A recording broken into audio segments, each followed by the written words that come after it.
7 तारखेला होऊ घातलेल्या कोलगाव जिल्हा परिषद मतदारसंघाची निवडणूक अत्यंत खेळीमेळीच्या वातावरणात संपन्न होत आहे. आणि आमची प्रचार फेरी म्हणजे आज प्रेस घेण्याचं कारण म्हणजे इलेक्शन आता 2 दिवसातच आली आहे आणि प्रत्येक गाव घर टू घर आम्ही प्रचार फेरी राबवली आणि लोकांच्या समस्या होत्या, लोकांची जे असुविधा होत्या ते कुठेतरी लोकांचं आमचं विजन म्हणजे मतदारसंघाचं विजन मांडण्यासाठी आजची प्रेस आयोजित केली आहे. आपण या प्रत्येक मतदारसंघात प्रत्येक गावावाडीपर्यंत पोहोचलो. तसा पाहिजे तसा विकास शहरीकरणाच्या मार्गावर असलेला आपण कोलगाव जिल्हा परिषद मतदारसंघ म्हणजे जर बघायला गेलं तर सावंतवाडी शहराच्या लागूनच आहे आणि अर्ध शहरीकरण हे कोलगाव असेल, कुणकिरी असेल, कारुडा, आंबेगाव या गावामध्ये मोठ्या प्रमाणात होत आहे. पण लोकांना आज मोठ्या प्रमाणात असुविधा सुद्धा होत आहेत. म्हणजे मुख्य जर पाहायला गेलं तर रस्त्याची सुविधा मोठ्या प्रमाणात रस्ते खराब झाले आहेत. ते रस्त्यांची लोकांची मागणी आहे की रस्ते सुशिक्षित झाले पाहिजे. म्हणजे जे लोक शहरीकरणासाठी लोक आकर्षित होतात म्हणजे गाव पातळीवर घरं बांधतात त्यांना असुविधा मोठ्या प्रमाणात होत आहे. स्ट्रीट लाईटचा विषय आहे, तो स्ट्रीट लाईटचा विषयसुद्धा सुधारण्यासाठी नक्कीच आम्ही प्रयत्न करू. त्यानंतर कचऱ्याची समस्या मोठ्या प्रमाणात आपल्या कोलगाव मतदारसंघामध्ये कचऱ्याची समस्या भेडसावत आहे आणि त्या करून सुद्धा आपल्या कारोड्यामध्ये जो कचरा डेपो आहे त्यामुळे लोक मोठ्या प्रमाणात त्रस्त आहेत. तर आमची अशी शासनाकडे मागणी आहे की ह्या जिल्हा परिषदमध्ये निवडल्यानंतर आमचं पहिलं प्राधान्याने हे राहील की कचऱ्याचा जो समस्या आहे जे लोकांना त्रास होत आहे. आता इथे मोठ्या प्रमाणात कॉलनी होत आहेत आणि सावंतवाडी शहरातील प्रतिष्ठित नागरिक ह्या आपल्या कोलगाव मतदारसंघामध्ये त्यांचे वास्तव्य आहे. तर ते तरी सुधारण्यासाठी आम्ही शासनाकडे या जिल्हा परिषद निवडणूक झाल्यानंतर नक्कीच पाठपुरावा करू आणि तो सोडवण्याच्या दृष्टीने प्रामाणिक प्रयत्न आमचे राहतील. परंतु तो कचरा डेपो इथे आहे तो कुठे स्थलांतरित केला पाहिजे. तो सावंतवाडी आमच्या आणि कोलगाव जिल्हा परिषद मतदारसंघ वेशीवर असल्यामुळे त्याचा जो त्रास आहे तो सावंतवाडी शहरासकट आपल्या कोलगाव मतदारसंघाला होत आहे. त्या दृष्टीने आम्ही आमचे प्रयत्न राहतील. गावातील महिलांना रोजगार, महिला बचत गटांच्या बऱ्याच मिटिंगी घेतल्या. त्यात प्राधान्याने असं जाणवलं की आपल्याकडे मोठ्या प्रमाणात सुशिक्षित महिला असतील, घरकाम करणाऱ्या महिला असतील, यांना रोजगारासाठी आम्ही नक्कीच पाठपुरावा करू. आपण आता सावंतवाडीमध्ये एक आमची IT कंपनी एक चालू केली आहे. गेल्या 1 वर्षापासून ते चालू आहे. त्यात आपले 100 मुलं काम करतात. लोकांची अशी सुद्धा मागणी आहे की मोठ्या प्रमाणात युवा वर्ग आपल्या गावामध्ये आहे, ह्या मतदारसंघामध्ये आहे, त्यांना नोकरीसाठी नक्कीच प्राधान्य दिलं पाहिजे आणि तशी लोकांची मागणीसुद्धा आहे. आपण फूड प्रोसेसिंग युनिट चालू करण्याच्या दृष्टीने आमचे सगळं आता सेटअपचं काम आता येत्या 2 महिन्यात चालू होणार आहे. त्या दृष्टीने सुद्धा ह्या मतदारसंघामध्ये 200 ते 300 महिलांना रोजगार उपलब्ध करण्याच्या दृष्टीने प्रयत्न आमचे चालू आहेत. मुख्य कारण कसं की आज आपण बघायला गेलो तर आमच्या मतदारसंघ हा विकसित होत असताना घरं मात्र रिकामी होत आहेत. इकडची मुलं गोवा असेल, मुंबई असतील, पुणे असतील इथे नोकरीसाठी जात आहेत.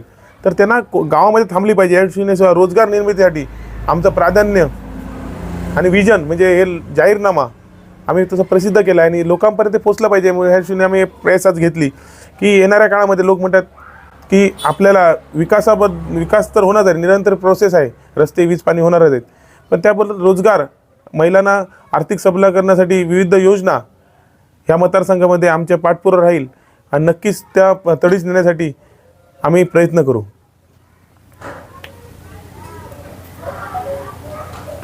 तुम्ही म्हणालात की अनेक विकासाचे मुद्दे आहेत पण याआधी तुम्ही जिल्हा परिषदेचे सदस्य होता, नेमकी कारण काय म्हणजे कुठे कमी पडला विकास? आमची जिल्हा परिषद निवडणुकी 2017 झाली आणि 2022पर्यंत आपण चांगल्या प्रकारे विकास केला होता. पण 22मध्ये आपली मुदत संपली आणि आज 4 वर्ष आली. म्हणजे ह्या फेब्रुवारीच्या 22 तारखेला 4 वर्ष पूर्ण होतील की आपला कार्यकाल संपलेला आहे आणि त्यानंतर आपल्याकडे सत्ता नव्हती, काय नव्हती. पण जे शासन म्हणून जे इथे लोकप्रतिनिधी काम करायचे त्यांनी या मतदारसंघाकडे संपूर्णपणे दुर्लक्षित केलं. जे रस्ते होते ते रस्त्याची चाळण झालेली आहे. ज्या रस्ते डांबरीकरण होते त्याच्यावर काँक्रिटीकरण करण्यात आलेलं आहे. त्याच्यामुळे सगळे लोकांची मोठ्या प्रमाणात रोष आहे.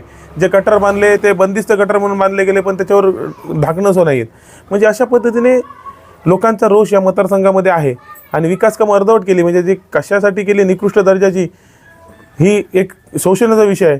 आणि बघायला गेलं तर जे लोकप्रतिनिधी आहेत तेच ठेकेदार झाले. लोकप्रतिनिधी ठेकेदार झाल्यामुळे कामं निकृष्ट झाली आणि त्यात जी मलाई कमवण्यात आली ती मलाई कमवण्यासाठी सगळी कामं ही निकृष्ट दर्जाची करण्यात आली आहेत. तुमच्या कार्यकाळात जो कोविडचा एक पिरियड आला होता त्या कालावधीमध्ये तुम्ही कुठे दिसला नाही असं विरोधकांचं म्हणणं आहे, तेव्हा तुम्ही काय म्हणाल? कोविडच्या कार्यकालामध्ये आम्ही जेवढं काम केलं तेवढं कोणीच काम केलं नाही आहे. आम्ही शोबाजी करून फोटोबाजी करणारे आम्ही कार्यकर्ते नाहीत. आज आम्ही ग्राउंड लेवलवर काम करतो. आम्ही कुठलेही भंकपगिरी करत नाही, म्हणजे फक्त फोटो येण्यासाठी नाही तर व्हिडिओ हे करण्यासाठी. आपलं कार्य कधीच नसतं. आणि जर आम्ही काम केलं नसतं तर आज एवढ्या मोठ्या प्रमाणात अपक्ष राहून सुद्धा जनसमुदाय, लोकांची शक्ती आमच्या पाठीची राहिली नसती. आज समोरचे जे उमेदवार ते घाबरले आहेत. पक्षाचा सपोर्ट असून, सर्व यंत्रणा असून, सामदाम दंड भेद वापर करून सुद्धा ते आज घाबरलेल्या स्थितीत आहेत. मग याचा सुद्धा विचार करावा की कोण ग्राउंड लेवलवर काम करतो. फक्त गाडी AC च्या गाडीमध्ये फिरून काम होत नाही, तर ग्राउंड लेवलवर उतरावं लागतं. आणि कोविड काळामध्ये कोणी काम केलं नाही केलं हे तर बघायला गेलं तर आपले सरपंच, म्हणजे तेव्हा काळात घोगळे म्हणून हे काम करत होते, प्रभारी सरपंच म्हणून. आणि त्या घोगळे असतील, काजरेकर असतील, आम्ही सर्व टीम मोठ्या प्रमाणात एवढं काम केलं आहे की आज सुद्धा प्रचार करताना लोक त्याची जाण ठेवतात. ह्या मतदारसंघात असं आलं की विरोधकचे सुद्धा आज कार्यकर्ते आहेत, ते माझे आज प्रचार करत आहेत. कशा त्यावेळी त्यांना बॅड उपलब्ध होत नव्हती.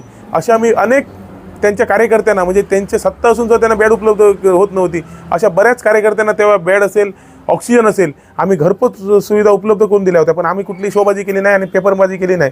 पण ते कार्यकर्ते आज म्हणजे प्रचार म्हणून काम करायचे, प्रचारक म्हणून. आज ते ठाम विश्वास व्यक्त केला की आपण 2,500च्या लीडने विजय होणार. तुम्ही म्हणता एकीकडे ते घाबरले, ते म्हणतात तुम्ही 2,500च्या मताने 9 तारीखला आपण त्याची सर्व उत्तरं देणार. आपण हा जी आज प्रेस आहे ती कुठली टीका करण्यासाठी घेतली नाही, फक्त माझं विकास विजन मांडण्यासाठी घेतली होती.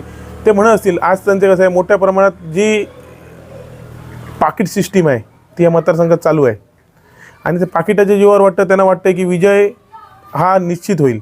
पण मला ठाम विश्वास आहे की जनशक्ती विरुद्ध जनशक्ती हे कायम जनशक्तीचा विजय होतो.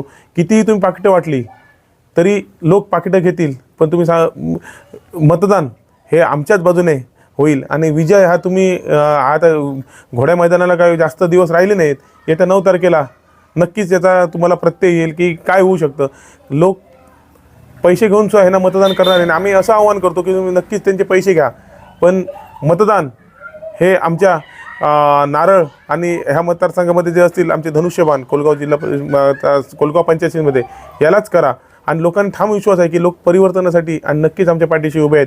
कुठल्याही आमिषाला नाही तर कुठल्याही इतर कारणाला नक्कीच हे बळी पडणार नाहीत. त्यांनी कुठलीही सोंग घेतली, कुठलेही आरोप केले तरी आम्ही डगमगणार नाही. आमचा विकास हाच मॉडेल आहे आणि येणाऱ्या काळामध्ये त्याच मॉडेलवर आम्ही काम करू. आणि नक्कीच तुम्ही बघा, त्यांनी किती बलगाना केल्या तर 9 तारखेला गुलाल आम्हीच उधळणार.